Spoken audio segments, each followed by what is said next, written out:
চলো আজকে তোমাদের নিয়ে যাই একটা ট্রিপল ক্যারি স্টাইলের র্যান্ডম ড্রাইভে।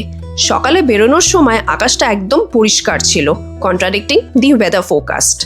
রোদ্দুর দেখেই মনে হয়েছিল আজ রেন ড্রাইভটা হয়তো হবে না। যাই হোক, আর দেরি না করে মিস্টার ফোর রিংসকে নিয়ে বেরিয়ে পড়লাম দুর্গাপুর এক্সপ্রেসওয়ে ধরে। হাইওয়েতে ড্রাইভ করতে করতে ওয়েদারটা আস্তে আস্তে বদলে যেতে লাগলো।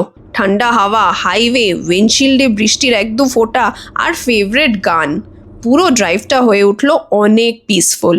আমরা সবাই নিজেদের মতো ড্রাইভটা এনজয় করছিলাম।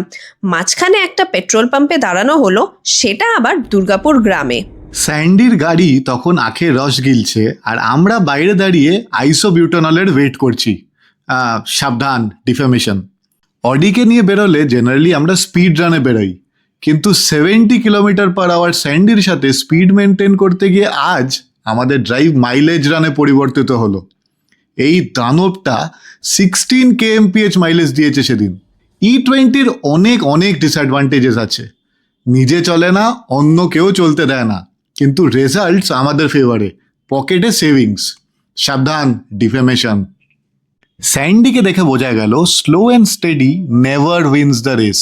কোনো রকম করে আমরা এগিয়ে চললাম বোলপুরের দিকে। সেদিনের ইনিশিয়াল প্ল্যান তো ছিল শান্তিনিকেতনে সোনাঝুরি হাট ঘোরার, কিন্তু স্যান্ডি সেদিন এত জোরে গাড়ি চালালো যে প্ল্যানটা আমাদের বর্ধমান যেতে যেতেই ড্রপ করতে হলো। তারপর ক্রস করলাম 108 শিব মন্দির, আর চোখে পড়লো কাটোয়ার সাইনবোর্ড। মনটা বলল একবার মামার বাড়ি ঘুরে আসি, কিন্তু সেই ইচ্ছেটাকে দমন করে এগিয়ে পড়লাম। ড্রাইভটা কতটা রিল্যাক্সিং ছিল সেটা ভিডিও দেখেই বুঝে গেছে হয়তো। আমি পুরোটাই চিল মুডে ছিলাম, কোনো তাড়া নেই, কোনো প্রেশার নেই, শুধু রাস্তা আর প্রকৃতি। ড্রোনার ছিড়ি দেখো।